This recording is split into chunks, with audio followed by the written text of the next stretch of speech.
Florida State with the Seminoles, 38 days away until they kick off their football season up against Alabama, and that has definitely been a game that has already been in the news. So we welcome in Mike Norvell, the head honcho at Florida State right now. Mike, appreciate the time as always, Coach. Appreciate it. How you been?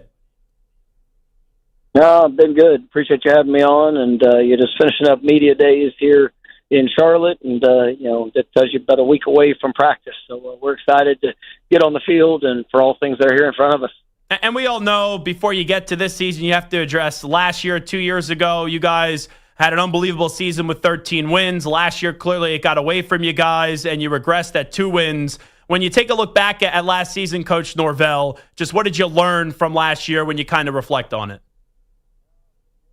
Obviously it was disappointing and all the results and the things that we had to go through and experience. But, for us, it's now, turning our focus to making sure that we address the areas where there was disconnect. And, we know what it looks like to win at an elite level. And, I believe in the players that we have and the guys that have, come into the program, whether it's your high school or transfers and the guys that have continued to develop on their journey. Now it's, all things pointed to this season and making sure that we understand just, the importance of every detail, the importance of every day, and, truly bringing that edge and that desperation to do the things necessary to go win. And, we have a very competitive team, one that's been, pouring in the work since January, and, they put themselves in a position to, be ready for what this fall camp is about to be, and, all things in building towards August 30th, being able to kick it off versus Alabama. Yeah, in the offseason, because when you have a year like that, and I know there's a ton of change in college football now with the transfer portal, and that just being a natural part of the sport right now, for the guys that do return or even the newcomers, right? You wonder if people are chasing. Maybe there's a little negativity, some uncertainty right now. How would you kind of assess with this group so far in the early stages of it, of where the vibe is at with them as you inch closer and closer to the start of the season? Yeah, I've been really pleased with the investments that they've made, into each other. And, obviously every player has big expectations for themselves, for this football team, but seeing them, truly embrace the relationships, the understanding that it takes all of us, for us to be able to accomplish the things that we believe we can accomplish. And, you don't take for granted one day. And, but when you are around guys that are encouraging, that are challenging, that are picking up and pushing forward, and seeing, leaders emerge in that, that's what gets you excited as a coach. And, I'm grateful for every player that we have. I'm grateful for the staff, because all of us have said yes to this journey. And, now it's all about us going to get the job done. Yeah, and you look at the staff and some of the changes there. Gus Malzahn, we know what his resume is. I was a big fan of Tony White the last few seasons at Nebraska. What do you think Gus brings to the offensive side of the ball and Tony brings to the defensive side of the ball with 2 new coordinators? Yeah, I think I've got, 2 of the most dynamic coordinators in the country, and, extreme innovators. But, guys that, it's not just the concepts that we run, it's the mentality of which we attack. And, that's something that, for us and for them, I think they've done a great job throughout the course of their career of adapting to the players that they have. And, I believe in the talent of the players that we have on both sides of the ball. And I think these guys are going to be able to showcase that and maximize that on a daily basis. Obviously, you've been through your fair share of adversity, but bringing in a coach like Gus Malzahn, who has seen it at the highest level and has been through the ups and downs after coming off, it was not a good season for you guys a year ago. How big of a resource is that just to bring in a coach that has that much experience? No, it's huge. And the last time Gus was an offensive coordinator, he won a national championship. And, that's the purpose and the focus of what we are aspiring to be. And, he knows the steps of what's necessary to be able to do that. Obviously his great deal of focus is on the offensive side of the ball, but also bringing a program perspective of, the things that it takes. And, we've got a 20-year relationship, and, I love the man and what he's about, and, the impact that he makes, with the players that he gets to coach. You know, Florida State has a passionate fan base. There could be some uncertainty right now. People don't know what to expect. Clearly, you've had success there, having 2 double-digit win seasons. If a fan says to you, hey, coach, what can I expect from the football team this year with Florida State? What are your expectations?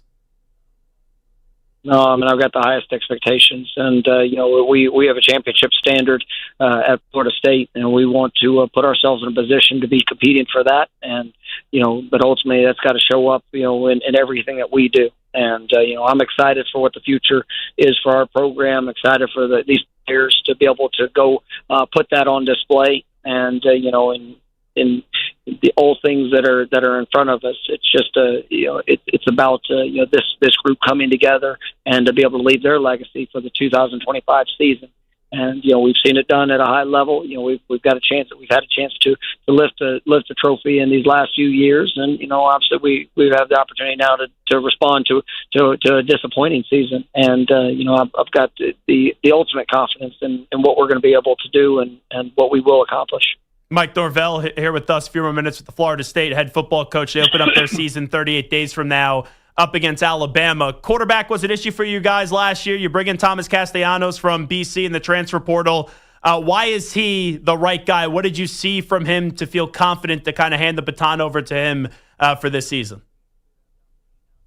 I think Tommy is a dynamic playmaker, and he's done it with his arms, he's done it with his legs, but all the things that you've seen from what he can do on the field, I really believe it's his heart, his passion, and just the investment he's willing to make to the people around him. And it's one of the things that probably attracted to me the most to him was having to compete against him. You see a guy that steps on the field and makes 10 other guys around him better, and it's not just been a perfect journey for him. He's had to experience the ups and the downs, but his mindset, his approach, and the driving force for him to be all that he's capable of becoming is something that I respect. And he's done it since day one when he got to Tallahassee, and I expect nothing less as we go through fall camp and this season ahead.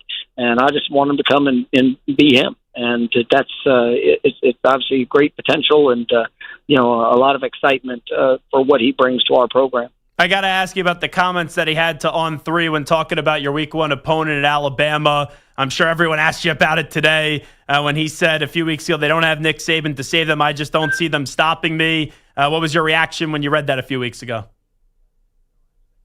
I know Tommy's heart, and I know that obviously he means no disrespect to any opponent that we play or anybody that we go against. It's a lot of confidence in the work that he's done, a lot of work that we do as a football team, and I believe that as we move forward, that's what we expect out of him, and that's out of our team is just for our best to show up. And a lot of people can get behind a microphone and say and try to exude confidence. I want to see it in the work, and it's something that he's done from day one, and something I know he's going to continue to do with the guys that are around him, pushing to be their best.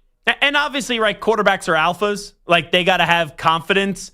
Do you just kind of wish that he kept that confidence private and not just say it, in an article to On 3 to Pete Nakos?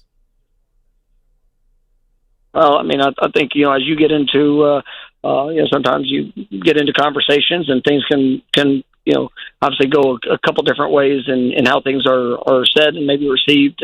But at the end of the day, I believe in him. I believe in this team, and I believe in the things that we're capable of. Now we just have to go do it. And it's going to take a lot of work. It's going to take a lot of investment in our continued preparation. But at the end of the day, we have to go put it into action. And I know this football team's been doing that for the last 7 months, and we've got one more month in front of us before we kick off, and we need to capitalize on every day.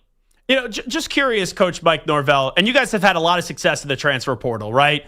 Braden Fisk was at Western Michigan before he got to you guys. Jared Verse was at Albany before he got to you guys. And look at what those two guys have done in the league. But when you miss on the DJ Uiagalelei, that's what people tend to highlight. So, I'm not saying you get too down on yourself over one decision. You got to revamp the entire process. But did you guys change in how kind of the transfer portals, I compare it to speed dating a little bit. Have you changed the approach on the transfer portal at all this offseason and just the way that you go at identifying who could be a good fit for your program?